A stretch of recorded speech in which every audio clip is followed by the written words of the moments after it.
रोहन, अरे रीति, तुम अभी तक तैयार नहीं हुई? मैंने तुम्हें बताया था ना, आज माँ और बाबा आ रहे हैं गांव से। खाने में कुछ अच्छा सा बना लेना और पूरियां सेक लेना। और एक बात और, आज साड़ी पहन लेना। रीति, रोहन, तुम्हें अच्छे से पता है मुझे कुछ बनाना नहीं आता। मैंने पूरियां कभी नहीं बनाई। कल मैंने यूट्यूब से देखकर ट्राई भी किया, लेकिन ठीक से बेल ही नहीं पाई। मैं कैसे बनाऊंगी? रोहन, तुम्हारी भी क्या गलती? गलती मेरी है जो मैंने तुमसे शादी की। मेरा दिमाग खराब हो गया था। माँ बाबा ने कितना मना किया कि मत कर दक्षिण की लड़की से शादी। वो हमारे यहाँ के रीति रिवाजों को कभी नहीं समझ पाएगी। सही कहते थे माँ बाबा, तुम्हें मेरी पसंद का कुछ बनाना नहीं आता।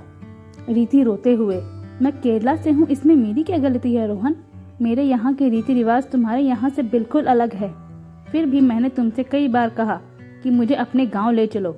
कुछ महीने वहां रहकर माँ जी से सब सीख जाऊंगी, पर तुम ही कहते रहे गांव है, नहीं रह पाओगी। रोहन, हर चीज में गलती मेरी ही है। ठीक है, मेरा ज्यादा दिमाग मत खाओ। माँ बाबा आने वाले होंगे, मैं उन्हें स्टेशन लेने जा रहा हूँ। माँ को पता है कि तुम्हें कुछ बनाना नहीं आता, वो खुद ही बना लेंगी पूरी। रोहन और रीति एक साथ एक ही मेडिकल कॉलेज से MBBS कर रहे थे। रीति केरला से थी।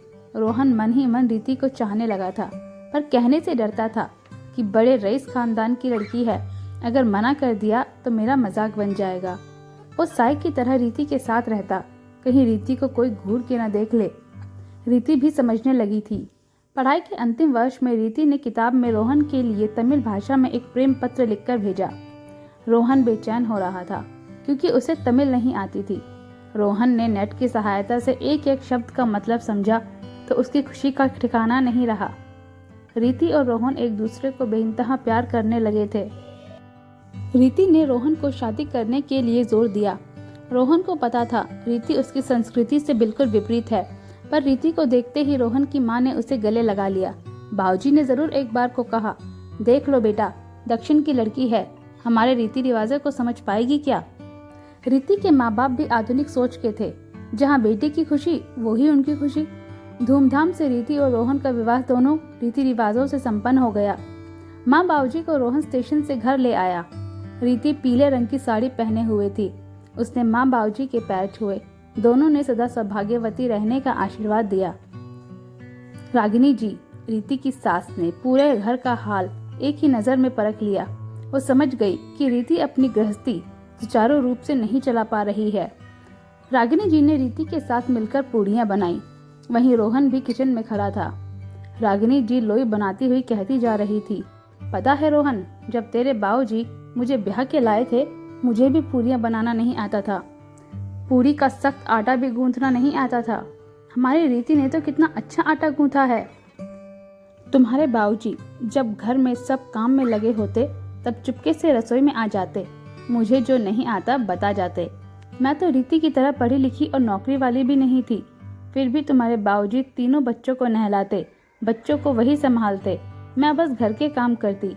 तभी धीरे धीरे सब चीज सीख गई। हमारी रीति तो आज की महंगाई के दौर में तुम्हारे साथ कंधे से कंधा मिलाकर चल रही है, तुम्हें आर्थिक सहयोग भी दे रही है, घर के काम भी धीरे धीरे सीख जाएगी। मुझे तो खुश होना चाहिए। तुझे मेरे बच्चों के लिए हमारी तरह बाहर कोई पढ़ाने वाला नहीं ढूंढना पड़ेगा। घर में ही क्लिनिक है, बच्चे घर दोनों संभाल लेगी। और तेरी माँ किस लिए है? अब मैं तभी जाऊंगी जब मेरी बहू तेरी पसंद की सब चीजें बनाना सीख जाएगी। मुझे तो भी समय लगा। आजकल के बच्चे फास्ट हैं, बहुत जल्दी सीखते हैं। क्यों, सही कहा ना रीति बेटा? सीखेगी ना मुझसे? रीति ने माँ जी को कस के गले लगा लिया। रागिनी जी भी इतने प्यार भरे स्पर्श से खुद को रोक न सकी। बोली, धत पगली, रुलाएगी क्या? जिंदगी तो धूप छाव का नाम है। जीवन में उतार चढ़ाव चलते रहते हैं। और हाँ, खबरदार रोहन, अगर मेरी फूल सी बहू को रुलाया तो। लाखों में एक है मेरी बहू। रोहन भी माँ के गले लग गया और बोला, आज आप इस पगली को कढ़ी बनाना सिखा दो माँ, मैं पकोड़े बनाऊंगा। रोहन की नजरों में आज रीति की अहमियत फिर से बढ़ गई थी और उसे खुद के व्यवहार पर पछतावा हो रहा था। दोस्तों, अगर घर के बड़े थोड़ी समझदारी दिखा दे तो कई रिश्तों में आई दरार भर सकती है। एक सच्चा रिश्ता टूटने से बच सकता है। इस बारे में आपकी क्या राय है, मुझे कमेंट करके जरूर बताइएगा। और चैनल को लाइक कीजिएगा। वीडियो अच्छी लगी हो तो शेयर कीजिएगा और चैनल को सब्सक्राइब कीजिएगा। धन्यवाद।